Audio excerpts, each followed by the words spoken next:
Alrighty then. And this is actually the funny part.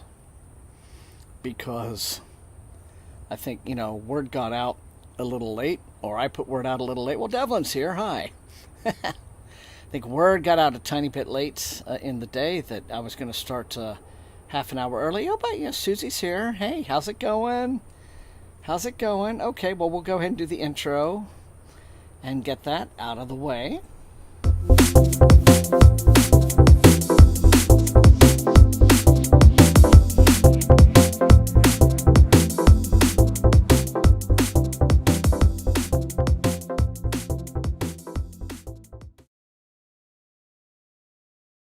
Okay.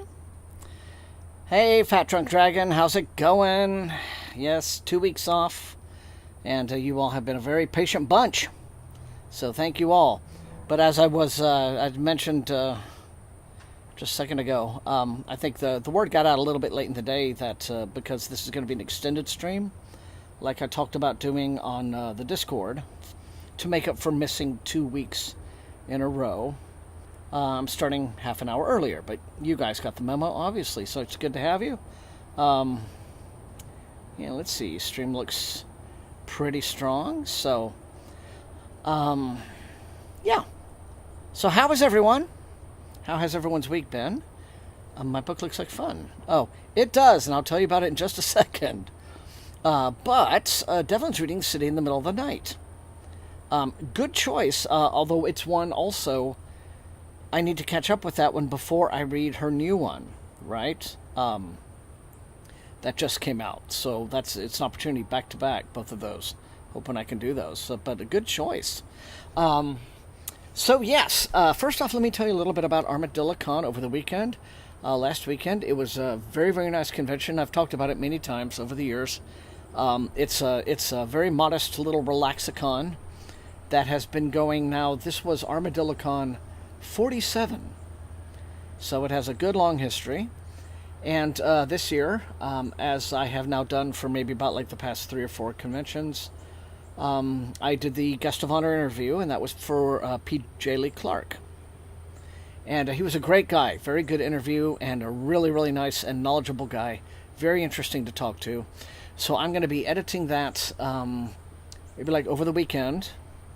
And then I'll also have like my review. I'm putting together my review of the Dead Cattail Assassins and Master of Jinn. And so I was going to like sort of post everything kind of together by working on that. But the interview was a lot of fun. It was good to see a bunch of old friends. And a new book that I've just picked up is the one that I'm reading tonight. This is a horror comedy by Chris Panettiere. I mean, I'm sure you didn't imagine it was super serious with that title, but it is basically starting it out, and it moves very swiftly. Chris Panettiere has written books for Angry Robot, including The Phlebotomist and one called Stringers, and then I think also the Redemption of Morgan Bright was his most recent one from Angry Robot, which is also a horror. The others were like, weird fiction, science fiction, what have you. And, but this is with a different publisher, Sobello Books. Maybe Angry Robot didn't want this title. But it's a horror comedy, and so far, basically, the premise is our main guy, he is like, he's the guy who, installs and cleans out and mucks out the porta potties at, like, state fairs and, events where they need lots of porta potties. And apparently there's, like, some horrible porta potty creature. That's the thing. So it's getting off to a very funny start. So if you like that kind of, it doesn't, he's not like, pardon the pun or the play on words or but he's not like rubbing our noses figuratively or literally in that aspect of the story. It's just kind of a funny thing, but it is capturing small town American life pretty well in a humorous way. So it's pretty short, so I'm hoping I can maybe, like, if not entirely finish it, get through most of it. Now let's see what you guys are absolutely adored. Dead Cattail Assassins, yes, a heap of fun. Comrade Nerd is rereading Artificial Condition. Very good.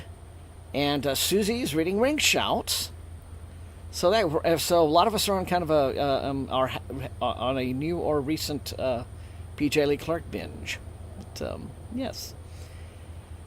So, yeah, that was, like I said, it's a delightful interview to do. A very, very nice guy. And gave a little bit of a hint of his next book for next year, which sounds like a heap of fun. Fat Truck Dragon has just finished Polybius. Okay. Catabasis Acceptance or something crappy just to clean my peak palette. That's interesting. Interesting thought. I don't know. That's a coin flip, really. But yeah, if you've been, sometimes you can like overindulge on very good stuff, and you just want some silly drivel to pass your time. Okay, so I'm looking at the views, and it's like they're decent for starting early. You know, and as I said, I kind of got the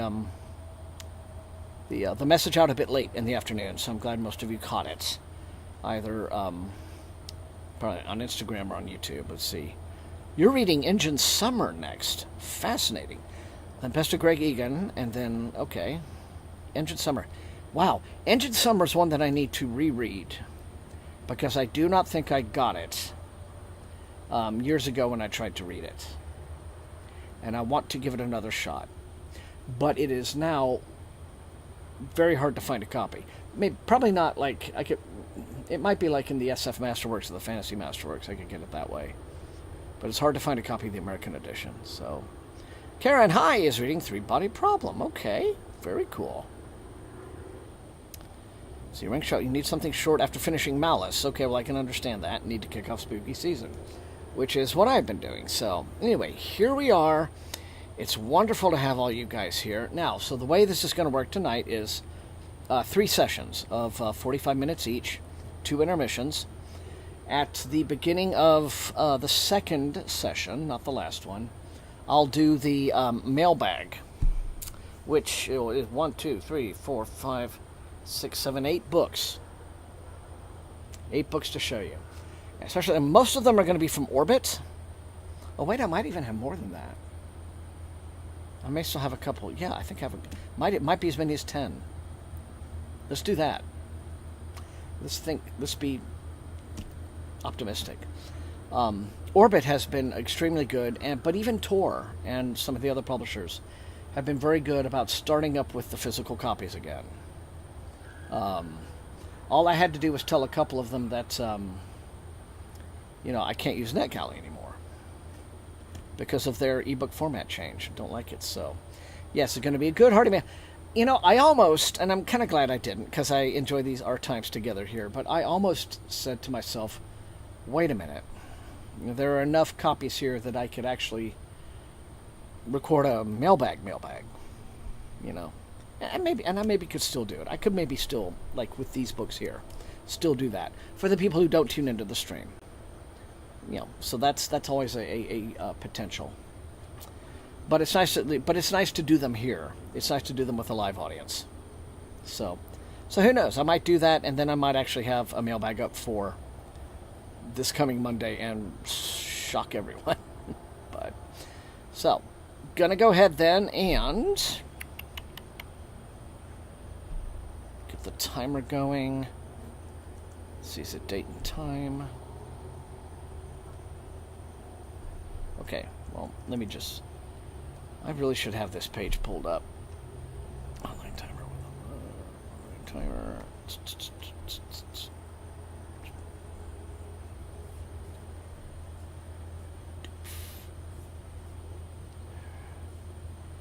Timeanddate.com. Boom, here it is. Okay, and it's already ready to go. If I got a car insurance packet that, resembled a book, yeah, do both. Probably will. Devlin, why not? I mean, again, gets content coming back to the channel, so maybe I just should do that. Why not? Also just got The Man Who Fell to Earth, so this is a classic SF shopping binge you've been on, Raph. Cool to hear. All right. See you. All right, online timer started up. 45 minutes to begin with. And counting. And, yeah. It is. I missed you guys. I've missed doing this. It's good to be back with you. And a lot of fun. So, like I said, sorry about the last 2 weeks, but I think we'll be back on sort of a normal schedule for now. So, and I'll try to give everyone plenty of notice. Last Thursday, I really flubbed it, not giving you all good notice that it wasn't going to be on. So I apologize for that, and you just be more efficient in the future. But okay. So and I don't think I'm pretty sure I'm not going to mistakenly open another box of New Age books or anything like that. So there's that. Okay. We are here, and I am going to start to read. Excellent. So, cheers, everyone. And the weather's pleasant. Not even an hour ago, there was rumbling thunder, and I thought we'd get a pretty serious storm, but doesn't look like it now. So, I bet you do, Raph. Very cool. Okay.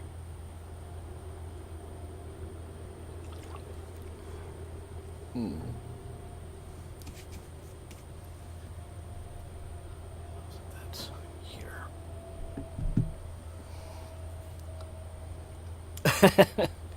Well, certainly unexpected, weren't they, Devlin?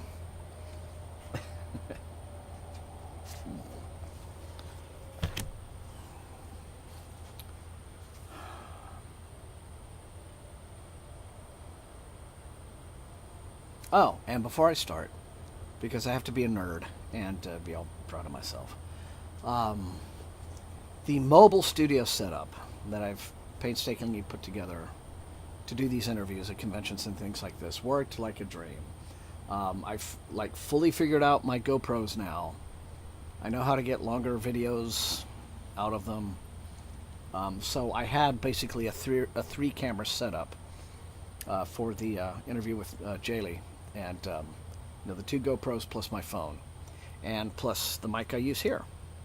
This lovely Blue Yeti, which picks up all the lovely train noises. So I think it's going to be good level of technical craft going into the future with these interviews.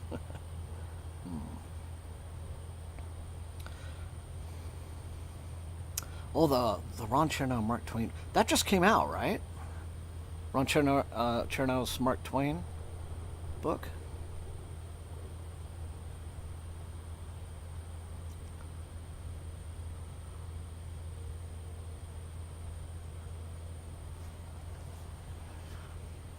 That would be one that I would read. I'm not much of a biography guy, but something like that I would certainly read.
All right, then I will. I'll look for it next time I go.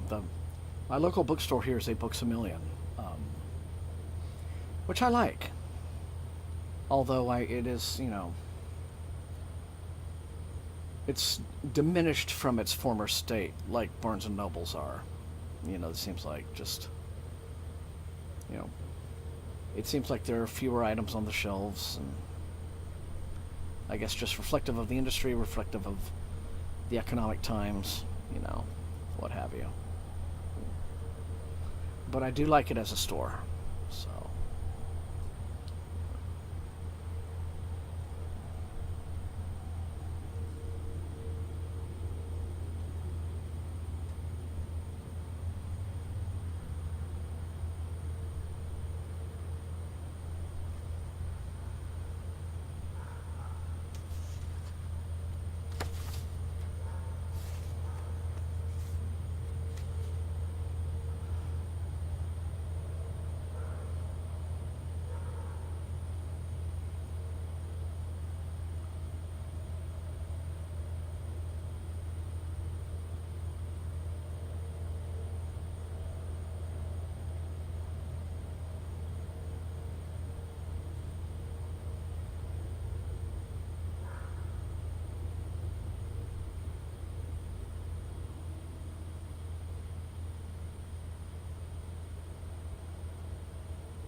Hey, Kitchen Witch, how you doing?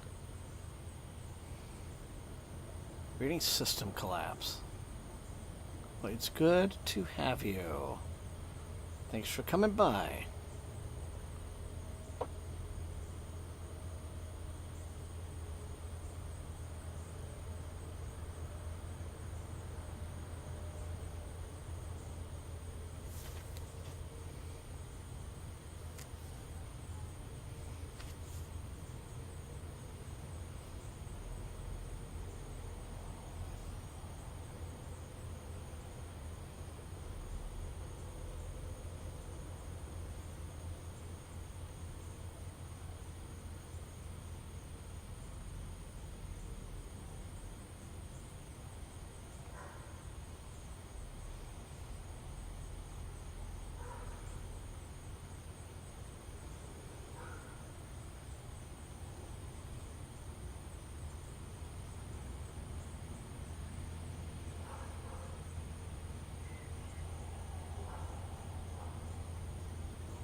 Kel Switch, hi. Well, Aura's reading The Immaculate Void by Brian Hodge. I'm glad y'all made it.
Yeah, Preston. Hasn't it been?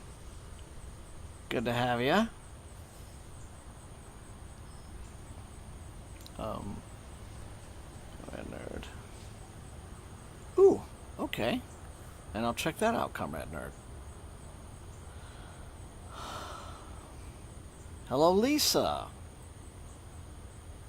What are you doing? So, started a little early tonight. I know that the message didn't necessarily get out to everyone, but that's fine. 3 quit too far, 4 no-shows. Holy mackerel. Damn. Preston, that's not a good week at the office.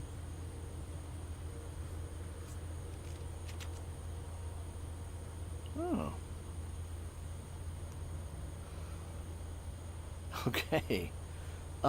Man, alright. Well, I hope, yeah.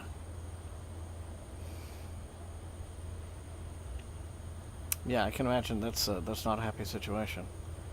Um, but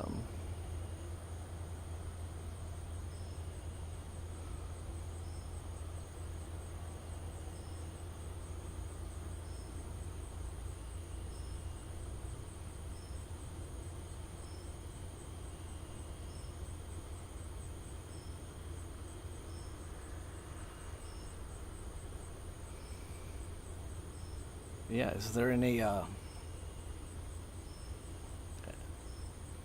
anyone been in contact? Anyone have a, Oh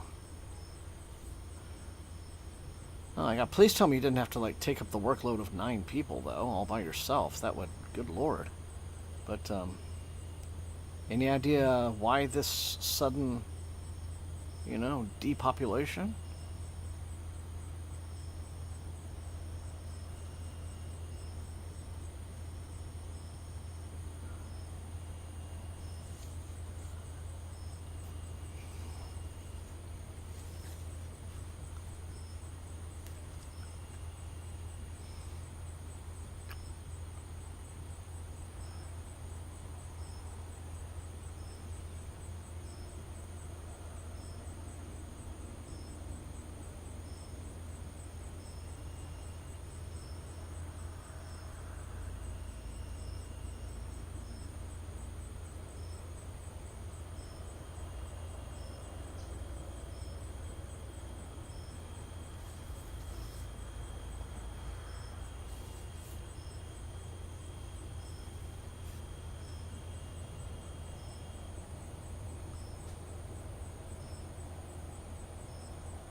Hey, Books, Teen Owls. Hmm.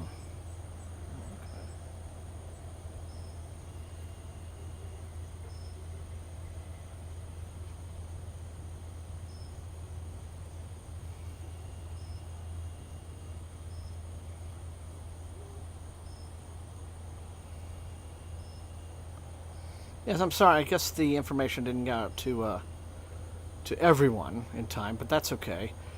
Tonight's an extended stream due to the fact that the last 2 weeks have been missed. It's been too long of a time off. So doing an extended stream tonight, so I started early, and there are going to be 3 sessions, 3 45-minute reading sessions instead of the usual 2, with a mailbag as we go into the second one. So 9 Tales from the Witches. Ooh.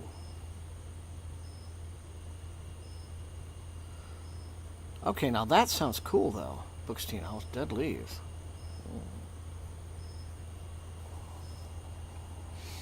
Well, Preston, I hope the situation resolves.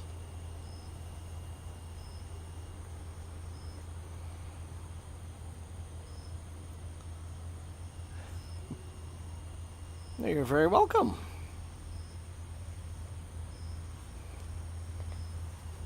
Well, it's the least I can do, especially because last Thursday I flubbed it. and I didn't get the announcement out in time to all of you that I was leaving that night to go to ArmadilloCon in Austin over the weekend, where I interviewed the guest of honor, PJ Leclerc, who's a very good interview, terrific guy. And so I'll be presenting that on the channel as soon as I get that edited. But I had to leave for that on Thursday night, and I failed to announce. Sorry, everyone. And so I'd opened the Discord to a bunch of you going like, well, what happened? Where's he at? So I felt bad. Anyway, but everyone was very understanding. Thank you so much. But so tonight is to kind of make up for that. We'll have more time together to read and hang out and all of that.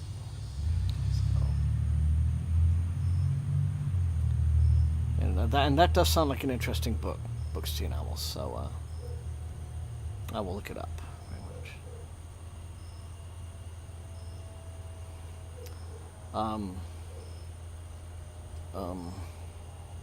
I don't feel like an alien clone too much. So, I don't know. I mean, or maybe the little eyeball creature got me. I don't know. I think I'm me. I think I'm gonna go with that. I'm just gonna trust my instincts and be like, nope, not an alien clone tonight.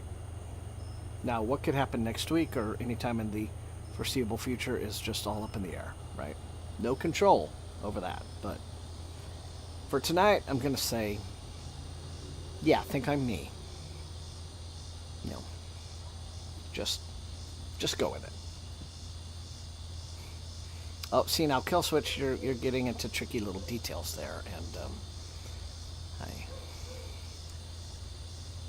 well, they didn't growl, so I guess that means I didn't smell weird. I didn't have weird, like, alien pheromones, emanating from me, so I guess there was nothing immediately to mistrust.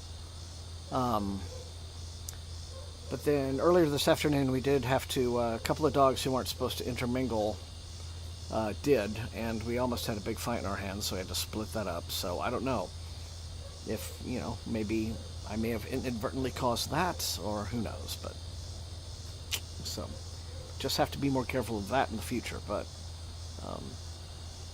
it's not like they all, they didn't all recoil from me.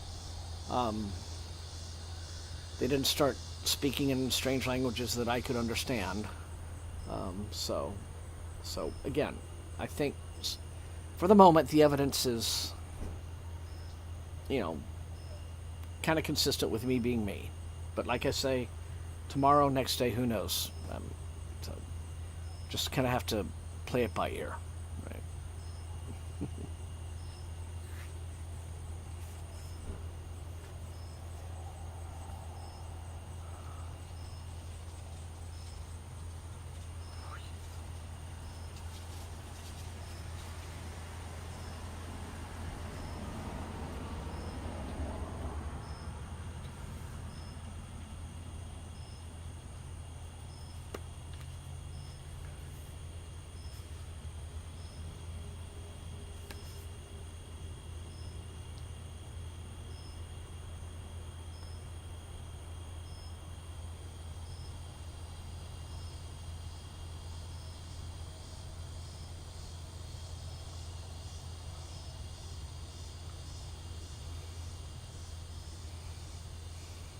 That is a good point, Killswitch. They usually do. They're very, very astute about changes in their immediate environment, like their, owner being replaced by an alien. So I would trust my dogs. Like, if I wasn't actually me and my dogs figured it out, I would have to trust them. And then I would have to figure out who I actually am. That would be awkward, but, it would be the responsible thing to do.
I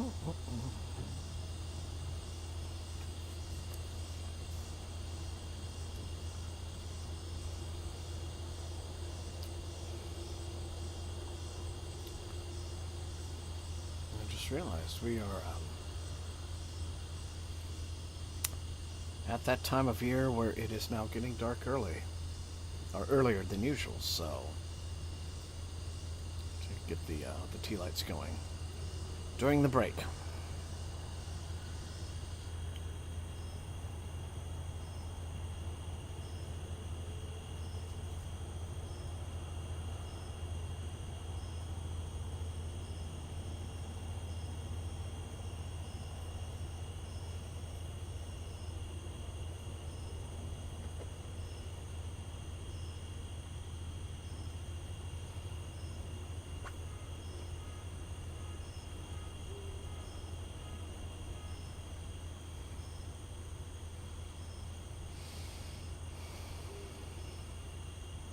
Mm. Mm.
Hmm.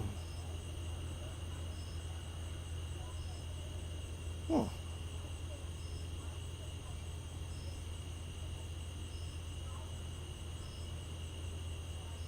Yeah, sometimes you get these weird, unseasonable temperatures and weather patterns, and just like, what is happening? So.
Well, there's worse ways to live, Devlin, I guess.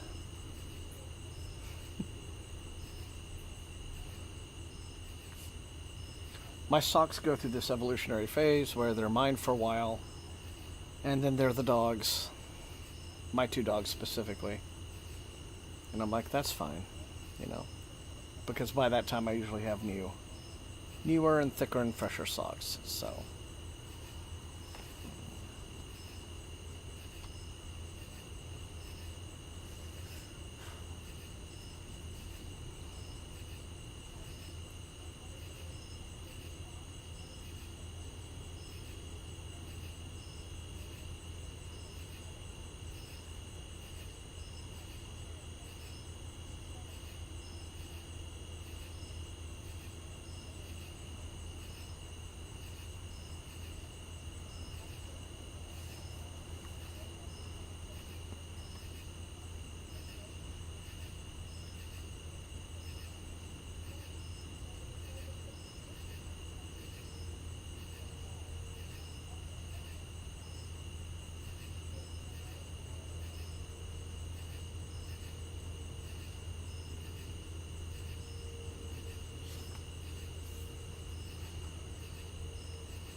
Took them long enough.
Well, that's fine, Kill Switch.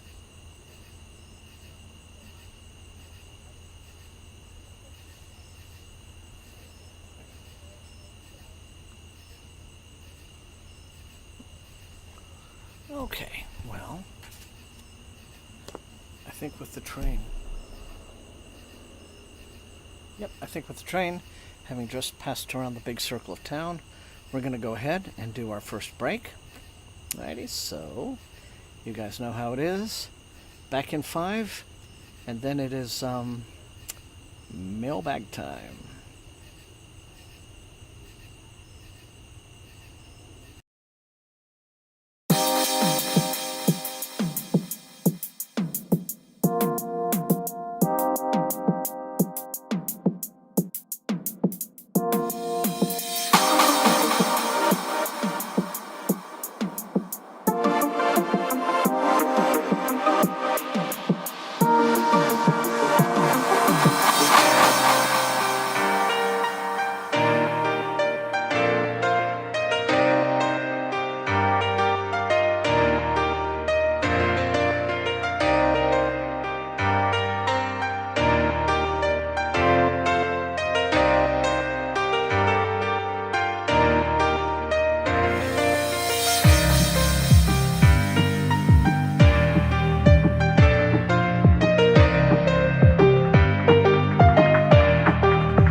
Yay! Okay, so we're back.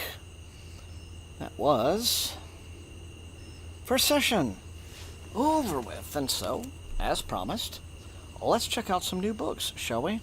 As I said, Orbit has been very good. At least they've been the best among all of the publishers that I deal with about cranking it up with physical arcs as well as finished copies. Although Tor's been really good about it. And I've even had, I think one or two things thrown at me by Del Rey. But we're going to start with this one. This comes out in November, and it's a new book by M.R. Carey, and it is called Outlaw Planet, as you see. And this is the third book in the trilogy, the Pan-Dominion trilogy, which started with Infinity Gate and Echo of Worlds. So it's now a completed space opera trilogy, and I'm very excited about that. From one of genre fiction's most original and revolutionary voices comes a space opera adventure like no other. Sometimes the fate of entire worlds can be decided by a woman with nothing to lose and the smartest gun in the multiverse in her hand. Okay, the story of Bess, or Dog Bitch Bess, as she came to be known. It's the story of the gun she carried, whose name was Wakeful Slim. It's the story of the dead man who carried that gun before her and left a piece of himself inside it. And it's the tale of how she turned from teacher to renegade and ultimately to hero. So Outlaw Planet, and so very much not just a space opera, but seems like a little SF Western, and that will be out November 18th from Orbit. Okay. Moving on. Another one coming out on the same day, November 18th, from Orbit, is the new book by Claire North. And this is called Slow Gods. Look at that sexy cover. Let me try to get it straight in the frame, Thomas. There we go. And this is science fiction, too. I don't think Claire North has done... Well, I mean, yeah... Not so much space fiction coming from Claire North, but this is what this is. From multi-award-winning author Claire North comes a powerfully imaginative, galaxy-spanning tale. There we go. I have to hold it straight. Of one man's impossible life. Beg your pardon. Charted against the fate of humanity among the stars. My name is Mawukana Navanadze. Let's say. My name is Mawakana. We'll just do that one. And I'm a very poor copy of myself. In telling my story, there are certain things I should perhaps lie about. I should make myself a hero. Pretend I was not used by strangers and gods. Did not leave people behind. Here is one truth. Out there in deep space, in the pilot's chair, I died. And then I was reborn. I became something not quite human, something that could speak to the infinite dark. And I vowed to become the scourge of the world that had wronged me. This is the story of the supernova event that burned planets and felled civilizations. This is also the story of the many lives I've lived since I died for the first time. Are you listening? Well, there we are. So, Slow Gods, Claire North, November 18th from Orbit. So, now, moving along. We have this one from Red Hook, which is a little bit more of the literary imprint. But this is called The Bookshop Below. The author is Georgia Summers. Georgia Summers is the author of The City of Stardust. It's her first book. And let's see. London's magical bookshops are slowly disappearing. Only one dishonored bookseller can uncover the truth and rewrite her story. So this one, let me just... It says November, but we'll just try to see an exact date if possible. All right, November 18th. I guess that's a big day, so, clear your calendars. If you want a story that will change your life, Chiron's Bookshop is where you go. For those lucky enough to pass through its doors, it offers a glimpse into a world of powerful bargains and deadly ink magic. For Cassandra Fairfax, it's a reminder of everything she lost when Chiron kicked her out and all but shuttered the shop. Since then, she's used her skills in less ethical ways, trading stolen books and magical readings to wealthy playboys and unscrupulous collectors. Then, Chiron dies under mysterious circumstances, and if Cassandra knows anything, it's this: the bookshop must always have an owner. But she's not the only one interested. There's Lowell Sharp, a dark-eyed, regrettably handsome bookseller. Kind of gotta maybe ick a little romance in there somehow, I suppose. But I know that some of you love that, and lovely for you. So, there we go. She can't seem to stop bumping into. Of course not. Of course not. Rival owners who threaten Cassandra from the shadows, and of course Chiron's murderer, who is still on the loose. And as Cassandra tries to answer the secrets her mentor left behind, a sinister force threatens to unravel the world of the magical bookshops entirely. So, I mean, it's about bookshops, right? So how can you not like that vibe? But anyway, November 18th, Georgia Summers. Ooh. And it is a very cool cover. All right. Moving along. I'm going to skip away from Orbit for a bit, because this one just turned up in the mail today. And, yeah, I'm always consistently pleasantly surprised to be reminded that Pyre Books is still a thing. They were a huge imprint in the 2000s. Really made a big mark, and they've kind of fallen into the background, as it were. So, they don't really, they're still running, but not, not at the presence they had at, when they first, they were just everywhere. They're putting up hardcovers, very high profile, and that has diminished quite a bit, but they're still around. And so this is a new book of theirs that just popped up with no announcement, called The Sleep of Empires. Let's see if we can get the author is David Annandale. And this is a finished copy. It's not an archivist, so let me see what the sell sheet that came with it has to say. September 16th. Okay, so I guess you can get it now. It says it's book 1 of the Book of the Null, the first book in a brand new epic fantasy series. Let's see. Should appeal to readers who enjoy best-selling high fantasy novels like, Wheel of Time, etc., etc. Authored many other stories that have been included in anthologies. So, this is a Warhammer, guy. Comes from that little community. Okay. But it says, Eloran is a world of imperious elves, fractious human realms, and the hated skeletal Call, with each nation poised to grasp at any advantage over the other. And let's see, so do I want to read all of this? Surfaces. So, it's an epic fantasy conflict and battles ensuing. Let's see, when a forbidden book resurfaces, threatening to reveal the knowledge that the protagonist seeks. Enemy forces move to conceal the book and any hint of its contents by whatever means necessary. And then some other characters must unite to defend the realm and reveal the truth, but what they learn has the power to shake the world and make the gods tremble. So, so it's this kind of thing, right? And, so, Pyre is back and still going, and, the Sleep of Empires, beg pardon, by David Annandale, is available now. Okay. Something a little tough to read in this exterior light, so I'm sorry about that. But, yeah, I'm willing to give this a shot, definitely. Definitely. Okay. Now, what is that coming along? Also, coming in from Orbit and available on November 4th, we have The Burning Queen by Aparna Verma. Now, this is the second book in her series that started out with the Phoenix King. And I met Aparna actually I'd met her before. I met her at Chicago Worldcon in 22. Didn't realize she's living in Austin. So, but she's wonderful person, lovely person. And so, this is the second of her trilogy, which I do believe is romantasy, but I don't know if it leans as heavily on it as some of like the others. But it's also the so just some of the cultural inspirations that make this one interesting to me to check out. So this is, it's the Ravens trilogy.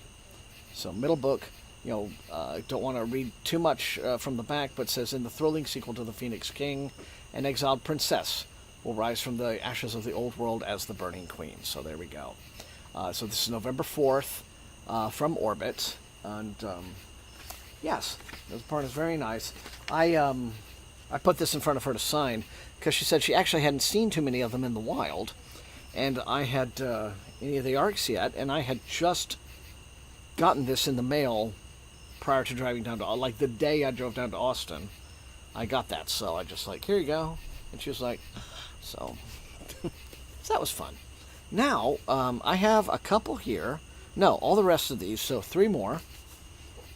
And these are from Saga. And this is kind of exciting, because the first of these is the very first 2026 release that I've gotten an advance copy for. And this one is, hang on, let me just make sure everything is still, here we go. Boop. Sorry everyone, just making sure the stream is fresh. There's no problems, so on and so forth. Yeah. Okay. All right. This is a horror novel coming out on January 27th. So plenty of time to prep for that. The author is Yaya Schofield. Debut, I assume, because I'm not familiar with this author. It's called On Sundays She Picked Flowers. And that's a very interesting, moody cover. A sinister and surreal literary horror debut. Step into the uncanny woods of northern Georgia and meet Judith Rice, a woman haunted by violence, ghosts, and haints. So let's see if there's more. Here we go. On the inside front flap, there's... okay. It says, when Judith Rice fled her childhood home, she thought she'd severed her abusive mother's hold on her. She didn't have a plan or destination, just the desperate need to escape. Drawn to the forests of northern Georgia, Jude finds shelter in a house as haunted by its violent history as she is by her own. Jude embraces the eccentricities of the dilapidated house, soothing its ghosts and haints, honoring its blood-soaked land. And over the next 13 years, Jude blossoms from her bitter beginnings into a wise woman, a healer. That's cool.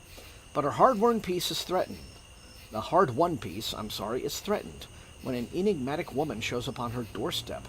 The woman is beautiful but unsettling, captivating but uncanny. Ensnared by her desire for this stranger, Jude is caught off guard by brutal urges suddenly simmering beneath her skin.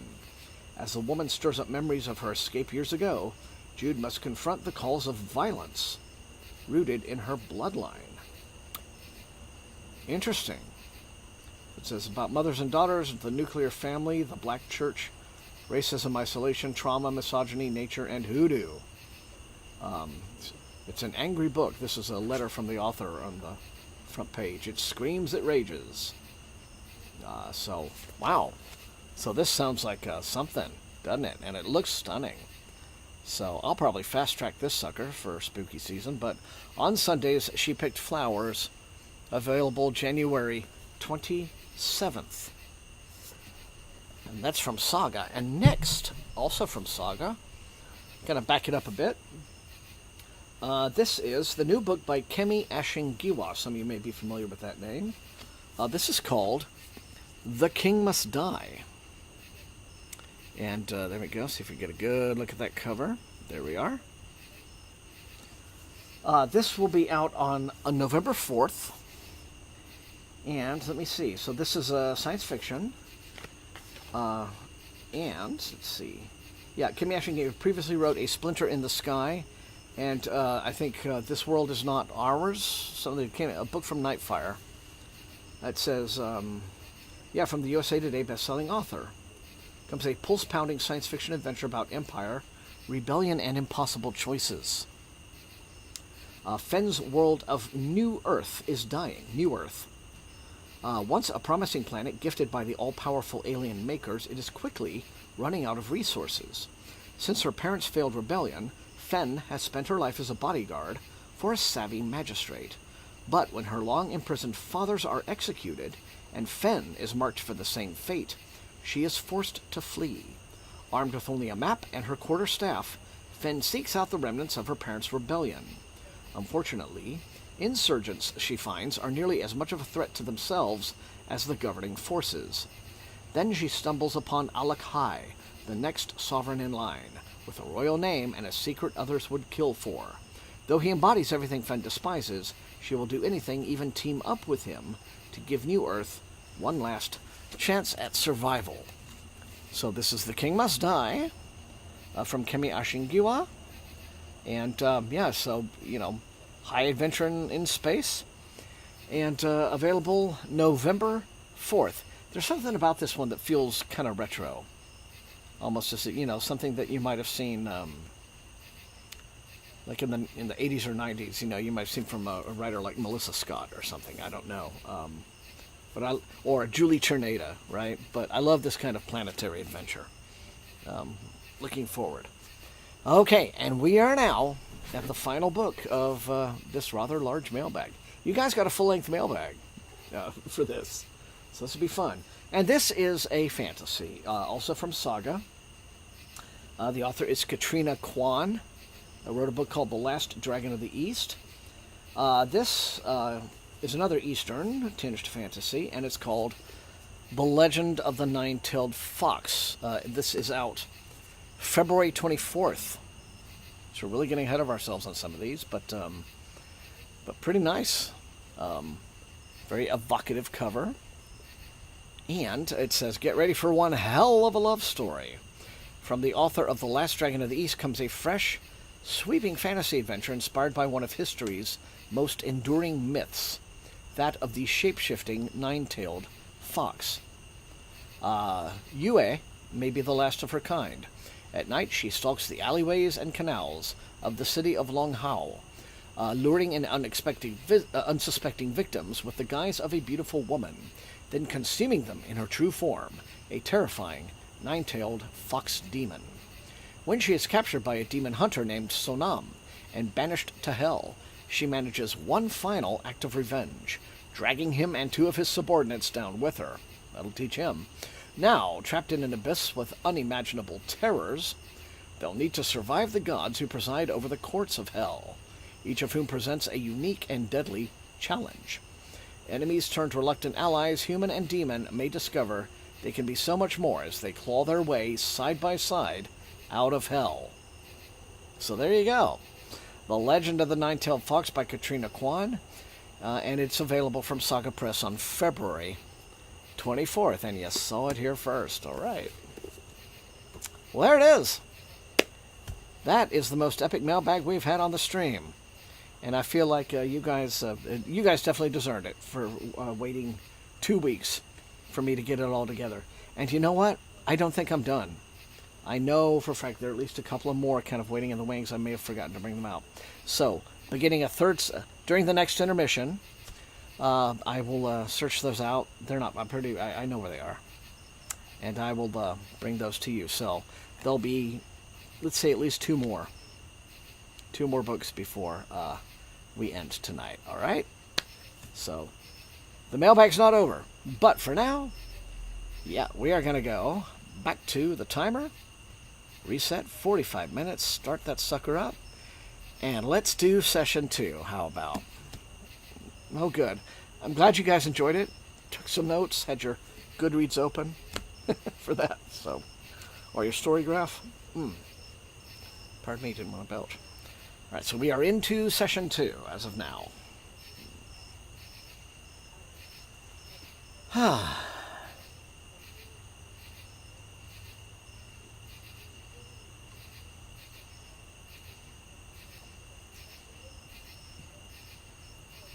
are we doing?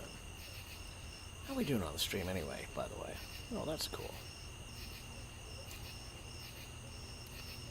The stream has been very consistent tonight. I'm very grateful for that. Thank you all. Okay, Aura, good to have you. Good to see you each week. Have a good night, sleep well. All right.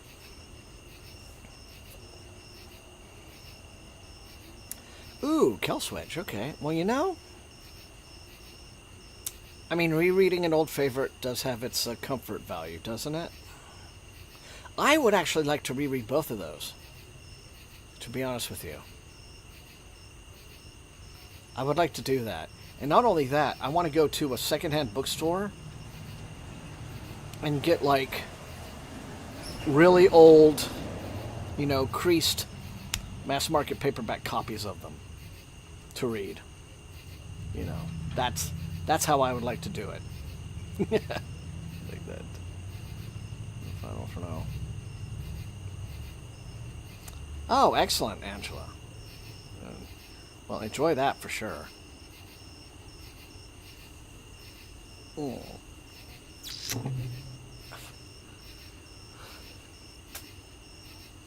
Whoops. Did I drop something? No. Okay. All right.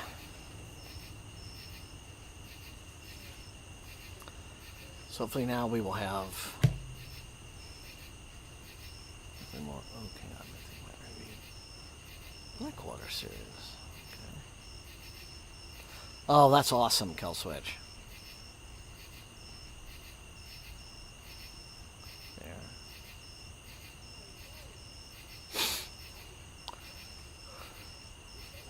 Why is my brain like blanking on that? Maybe I legitimately have not heard of the Blackwater. Who wrote the Blackwater series? Devlin. Should I have heard of these? And am I a fool for not having them not ringing any bells in my brain at the moment? I'm not. Anyway.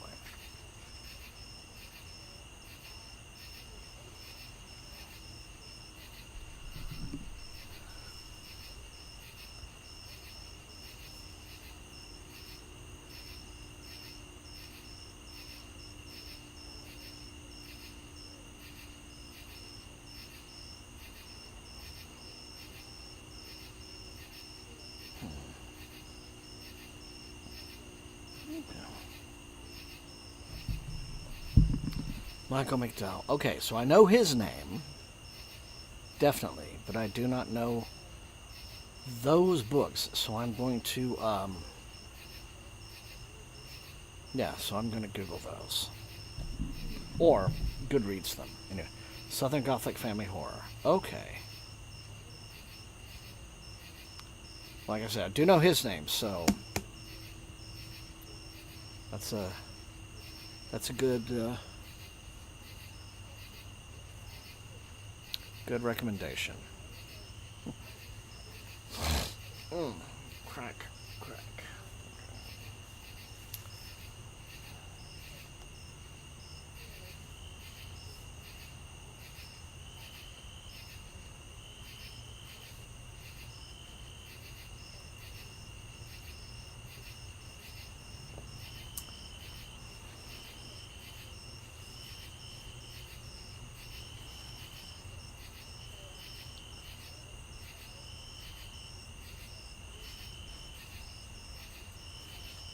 Going to butt in once again.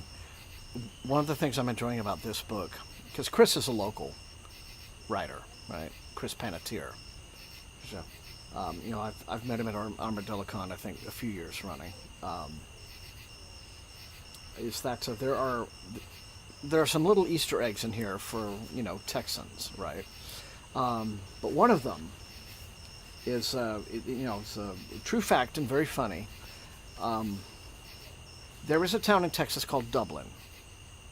And, Thomas and Friends is based on the book Railway Series by River. Okay. Okay, hang on. I was jumping into... okay. Oh, Train Facts. Okay. Well, I'll tell you what. I'll let everyone read Killswitch's Train Facts, and then we'll come back to my story. There's a train fact, Thomas. Ah.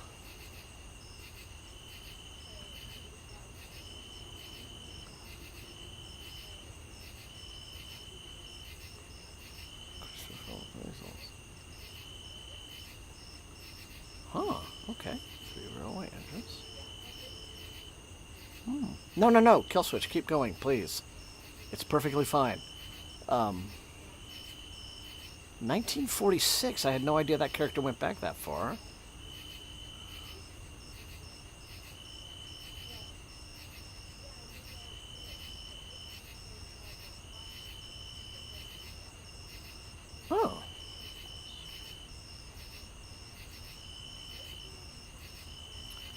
So created this when his son got ill.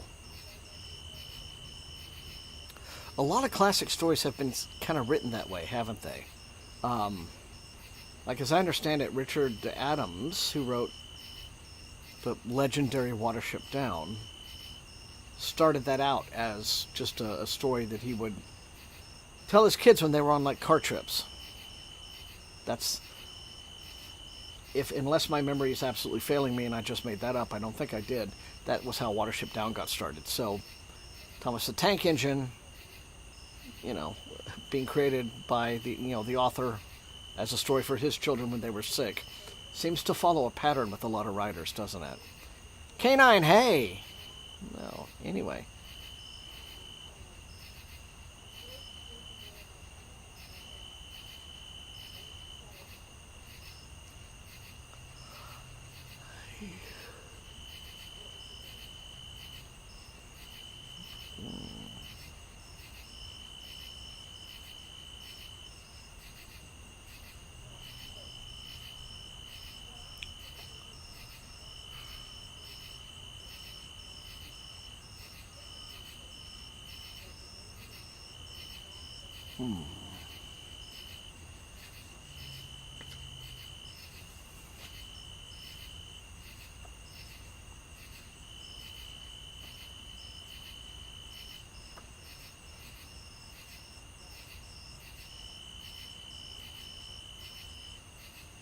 Okay.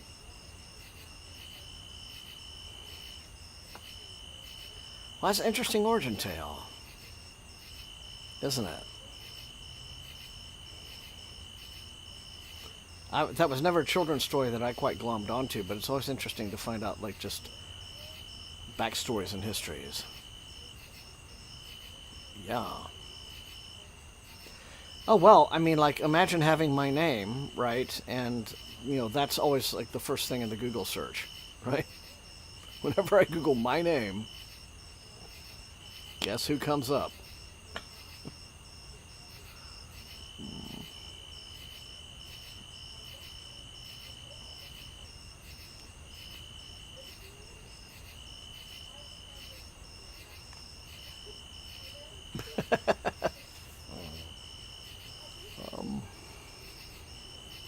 Oh, that's fun.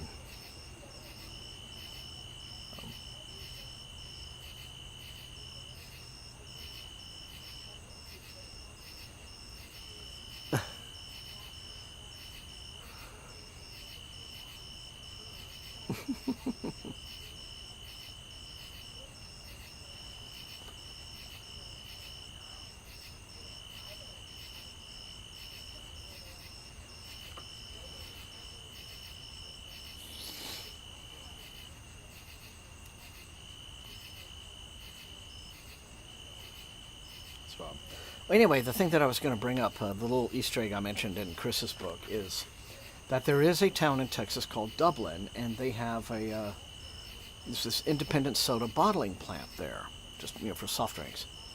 And they were, for the longest time, they had the license to brew and bottle Dr. Pepper. Not like nationwide, they were just one of the bottling plants that was able to do it. And but the thing about the Dublin plant, the Dublin bottle, it was that they used cane sugar, not high fructose corn syrup. Don't cane sugar, which is better, right? At least flavorfully, right? I mean, it's sugar. You can't drink too much of it. But anyway, so when and for a while they were, you would know because they were always in glass bottles, and we called them Dublin Dr. Peppers. It's very distinctive.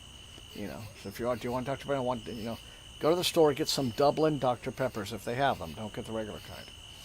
But anyway, they faced a suit from the parent company because the parent company of Dr. Pepper wanted them to switch to high fructose corn syrup, and Dublin was like, screw you guys.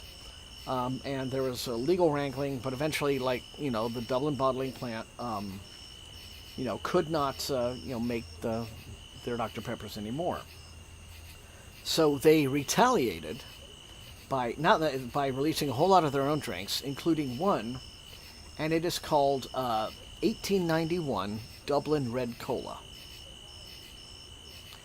And it's the exact same drink. The exact same formulation. Right?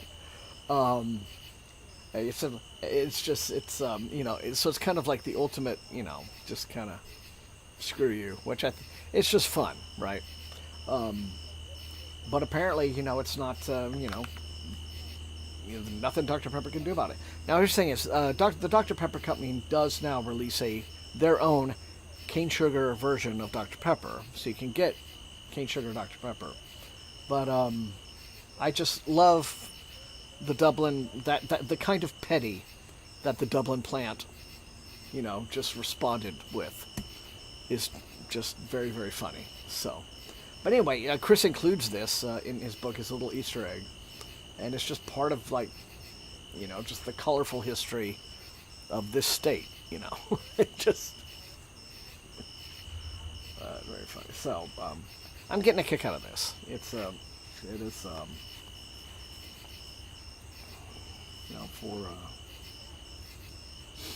I think it does the combination of horror and humor, does it right. There are ways to do it badly, so this is good so far. Anyway, I will quit talking and we can all go back to our reading now.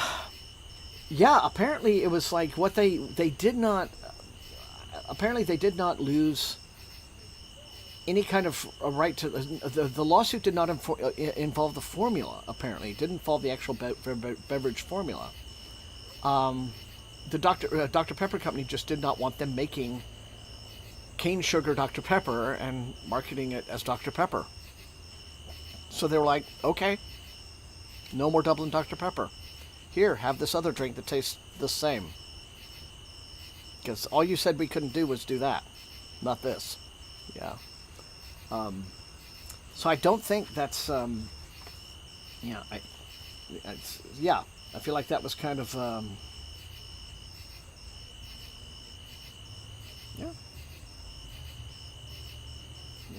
they may have tweaked the formula a bit, Kill Switch, like you say, but, it tastes, let's just say it tastes close enough that if you're a fan of the drink, it's close enough as makes no difference. But again, I just always love a story about petty vengeance. that's the kind of petty I appreciate. Listen to Discord. Oh, okay, Killswitch. Can't wait.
Yes, yes, something is haunting the porta potties at various West Texas county fairs.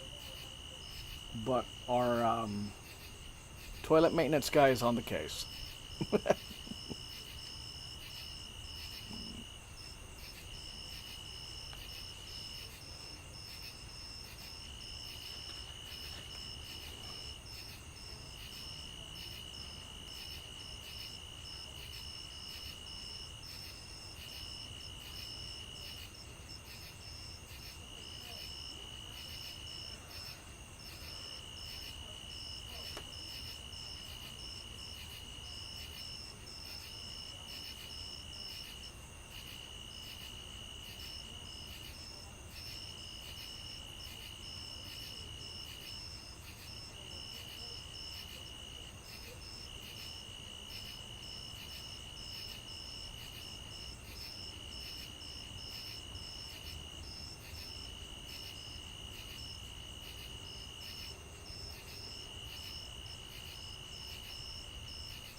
George, my goodness. Well, how the hell have you been, sir? And to what do I owe the honor of the honor? Thank you so much. How are you? How have you been?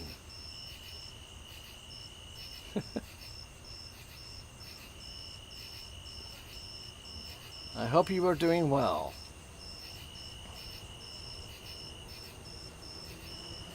Indeed, indeed.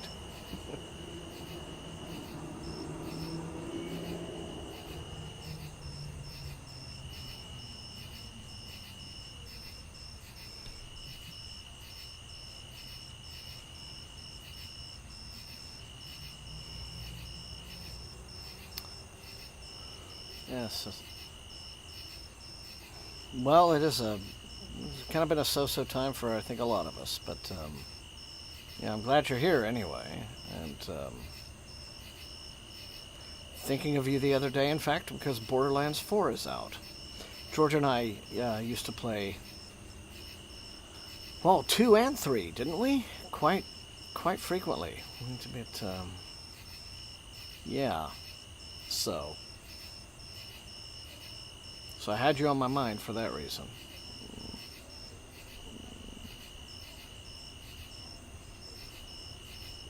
Anyway.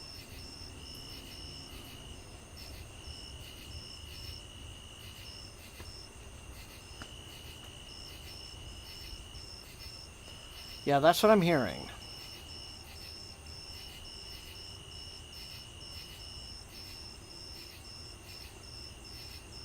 So, hopefully they will patch all of that. But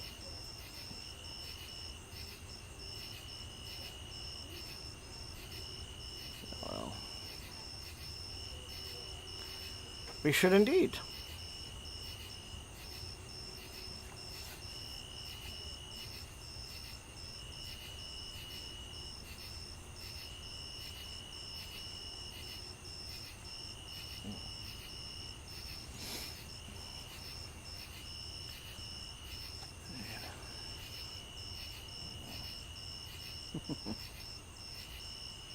Well,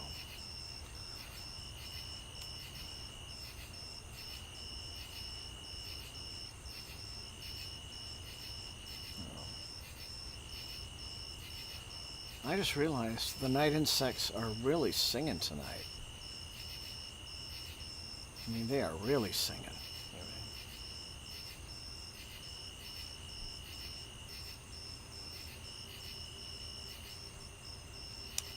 Oh, okay. Well, that's very true. If you hold 2 books in one hand and 2 books in the other, you can do a really good curling exercise.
No.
Well, it's good to see you. Good to have you lurk away, George. And we will absolutely chat soon. But if they get BL4 fixed for us.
I have not, K9, but I would like to.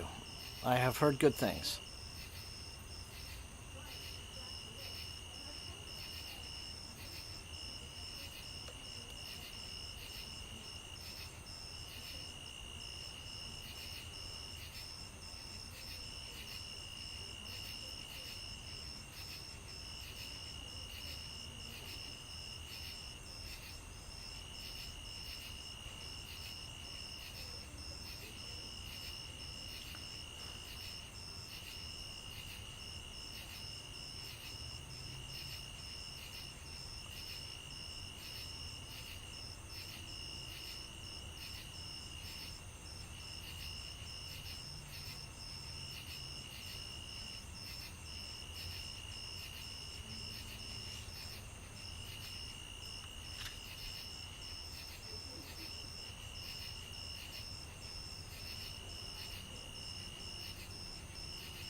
Well,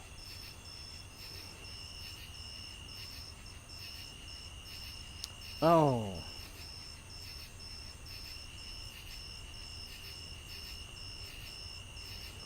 well, that's, sad, of course. That's,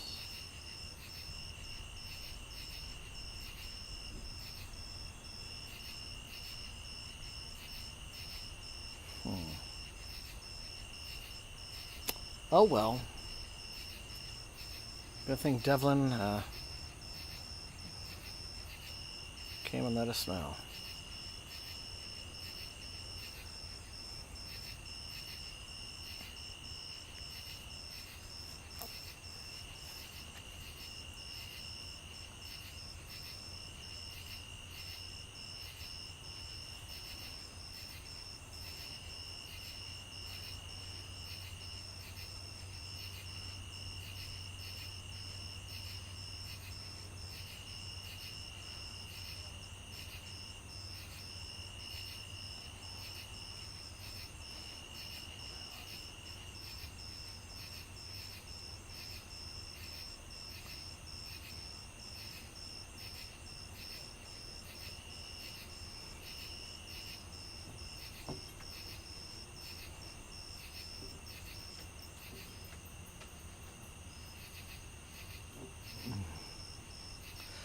I have heard about that. I've seen the trailer for it. It has been confirmed because everyone is asking that no harm comes to the puppy dog in the movie. None whatsoever. But the dog is the director's own dog. Yeah, I mean it's an interesting premise, but yes, I can certainly understand everyone's concern. But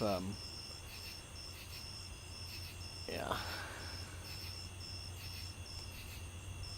yeah,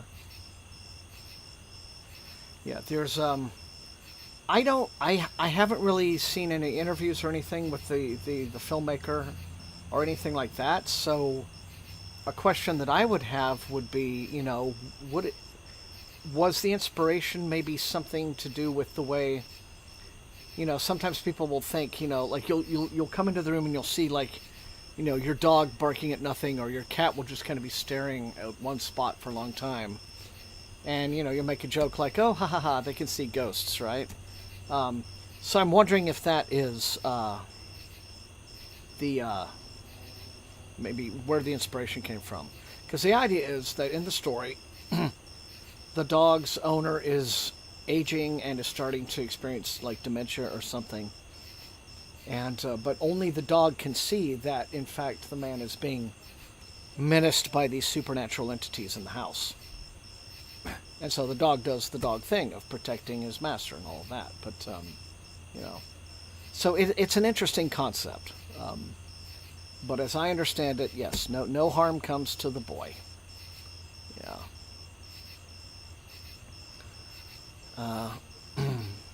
That being said, I'm still going to see what the reviews say, but yeah. I'm sure the dog being the director's own dog, I'm sure the guy wouldn't want to make a movie in which his own dog comes to harm, but yeah.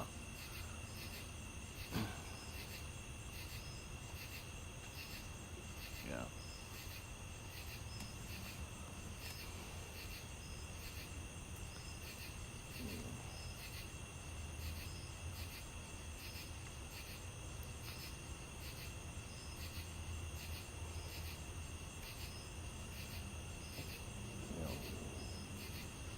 I think that, yeah, I heard it from just like some folks in comment threads, I think, who have seen the movie at least.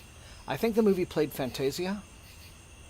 I could be wrong about that. It has screened somewhere at some festival, and some folks who, confirmed that, yes, no, no harm comes to the dog.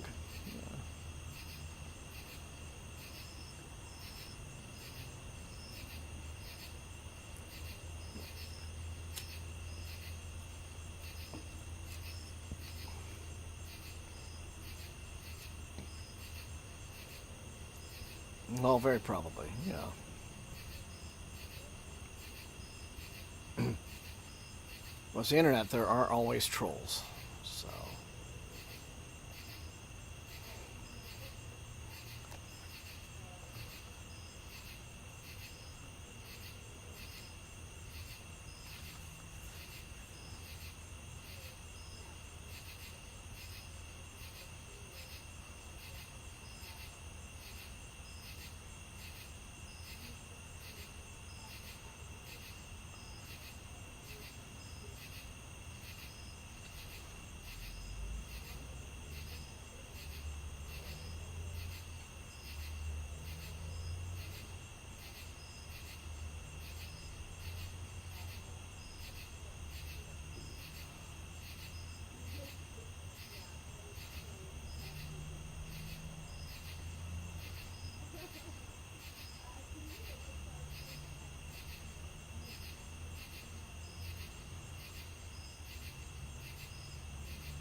Yes, this is second session. Got about.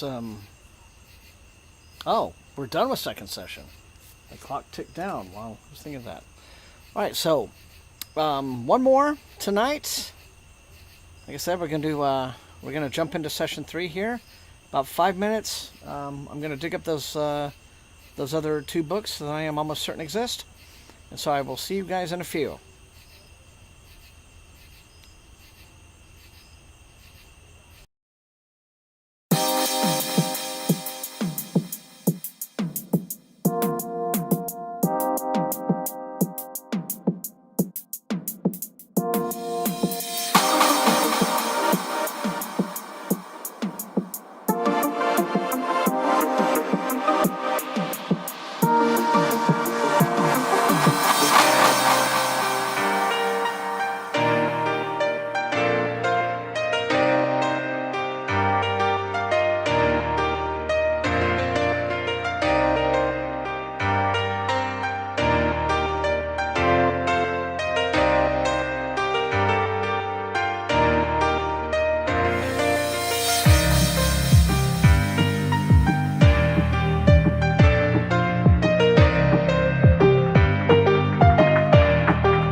And I'm back. Hooray. So here we go. The beginning of session 3.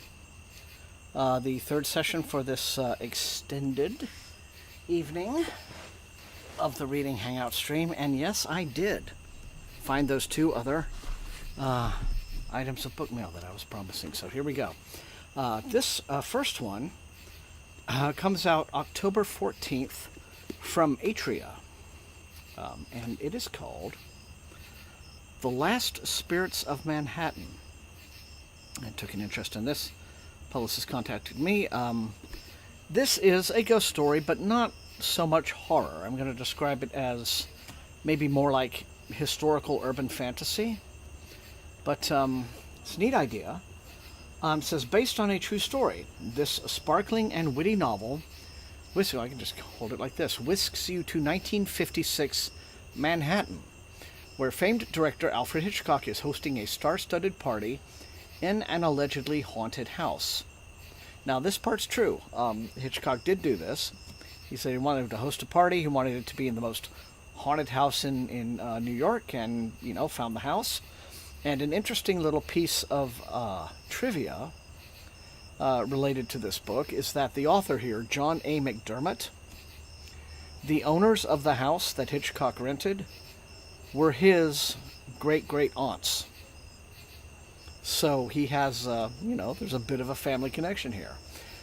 So anyway, it says, only for the solace to be interrupted by a ghostly party crasher. After fleeing her mundane life in the Midwest, Carolyn Banks finds herself in her enigmatic great-aunt's eerie mansion on Manhattan's Upper East Side.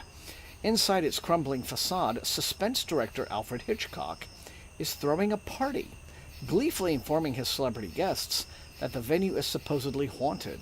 It all seems like a fun gag, but Carolyn knows that in this house of all places, the line between reality and the supernatural can be dangerously blurred. Soon, paranormal entities are mingling with guests like Charles Addams and Henry Fonda. As Carolyn grapples with romantic entanglements and ghostly encounters, she discovers long-buried family secrets that challenge her understanding of love, loyalty, and legacy. A striking mix of the haunting and the heartwarming, The Lost Spirits of Manhattan is an unputdownable novel about a family reunion unlike any other, set against the bewitching backdrop of a glamorous cocktail party in 1950s New York City. So think of it, I guess, as a cozy ghost story. And, of course, if you're a fan of classic movies, it'll have that appeal, as I am. It'll have that appeal as well. So, Last Spirits of Manhattan will be out October 14th from Aether Books. I'm very much looking forward to reading this. And then, the other one is a finished copy in hardback from Tor. And this is a new book by Kathleen Jennings. About back in 2020, Kathleen Jennings did a novella for Tor.com. It was called Flyaway, I believe. And so this is a full-length novel. It is called Honey Eater. Very striking cover illustration. And let's see. September the 2nd, this one came out. So this is here. It's out. All right. It says, with the wicked enchantment of a brother's grim fairy tale, this novel unfurls the consequences of secrets in a world where childhood cautionary fables might just be real, and the true dangers creeping about might just be worse. Honey Eater follows Charlie Wren, the black sheep of his prodigious family tree, who is remarkable only for how many friends have gone missing after meeting him. They're assumed to have slipped between the twists of Belworth's tempestuous landscape, or to have run away from the town altogether, though no one can shake their suspicion of his eerie connection. And one day something slips out of the town river's muddy banks and walks right to Charlie's door. Formed from leaves, vines, and blooming roses, Grace doesn't know how or why the creek coughed her up, but she and Charlie work together to uncover the mysteries lurking between the branches of jacaranda trees and creeping up the floodplains of this hypnotic neighborhood, even if those mysteries always seem to lead right back to the Wren family itself. Praise is poured in from authors across the genre, including horror luminary Owen King, acclaimed noir author Francis Spufford, and speculative mastermind T. Kingfisher. So, there you go. So anyway, Honey Eater by Kathleen Jennings. Not so much a horror story, although it looks like one. I kind of thought it was one, but, a dark contemporary fantasy, to be sure. And, yeah, how about that? So, out now, I guess, from the fine folks at Tor, in hardcover. So, and thank you, Tor, for sending this. So, there we go. So, there you go. A full-length mailbag, as part of the stream tonight. And, I don't know if Ellen Datlow is her editor, but let's see. It might, maybe in the acknowledgments, she may say. Authors usually do. Here we go. Acknowledgments. Yes, you're right. So I guess you found that information out, K9. Ellen Datlow edited the book rigorously and thoughtfully, and also demonstrated a great deal of patience and understanding along the way. So there you go. Okay. And, yeah. Well, okay, so that makes this very exciting to check out. But a full-length mailbag for the, Goodreads says consultant editor. Okay. Probably means that, she and Kathleen, obviously, they're friends, and so, but, hey. So yes, I may very well still, sit in front of the camera this weekend and put all of these in a regular Mailbag Monday episode for Monday and shock everyone. But for now, yeah, it's you guys got the big preview of all the new stuff that I've been getting. So. And with that, we will start tonight's final session 3. 45 minutes and counting. The views, it's just, the little view graph has been very consistent all night, and I've been grateful for that. Sometimes, it bounces up and down sometimes. But, yeah, well, thank you, Killswitch. Yeah, fun to be able to do that. So, very happy to have all of you, whether you are, one of the chat regulars, or if you're just a lurker here, just happy to be here. I'm happy to have you. This is just your Thursday night reading hangout, a time for us to decompress from the stresses of the week. And, boy, the world certainly has been a stressful place lately, has it not? So, all right. Oh, yeah, K9. There were like 8 books before that one. I'm not joking. So, but, yeah, you can go back and, scroll back when it's done. Anyway, back to it.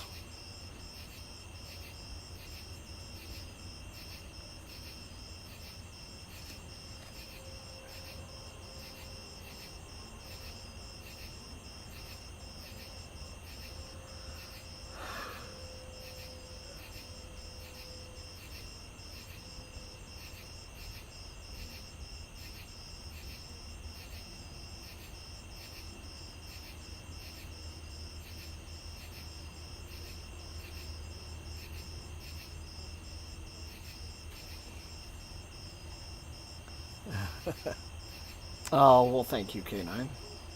You do as you wish, of course.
Good timing, train.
Very good, Susie.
That was embarrassing, sorry.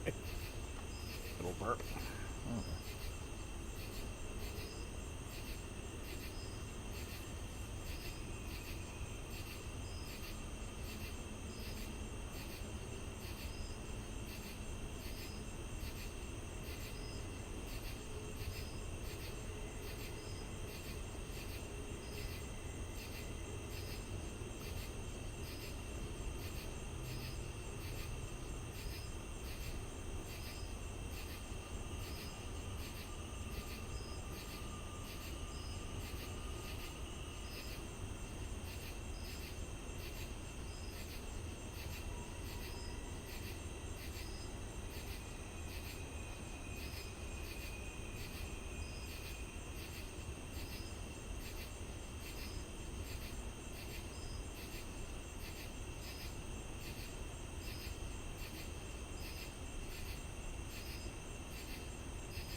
Oh, take care, Kitchen Witch.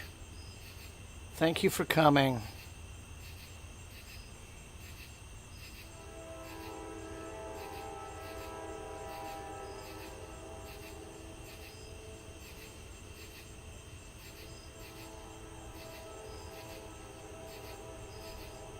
A slightly different pitch to this train.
Yeah, the last session especially, have been really good with trains.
Well, I don't think we don't have any trains that modern and sleek in this area.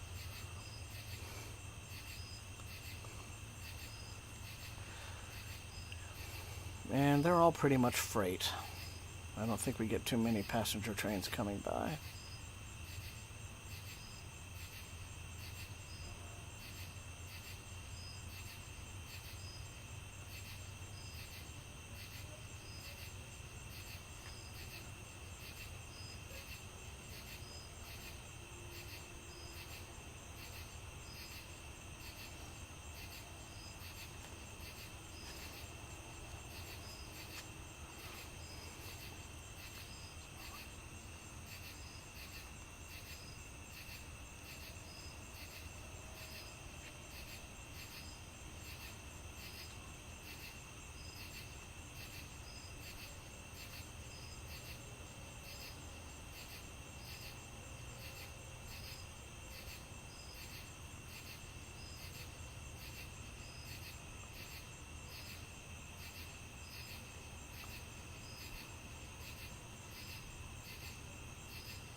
Hey, it's good timing because you all, it's that you're all sort of posting at this moment because boom, and we're done. That was the timer on session 3 ticking down to 0.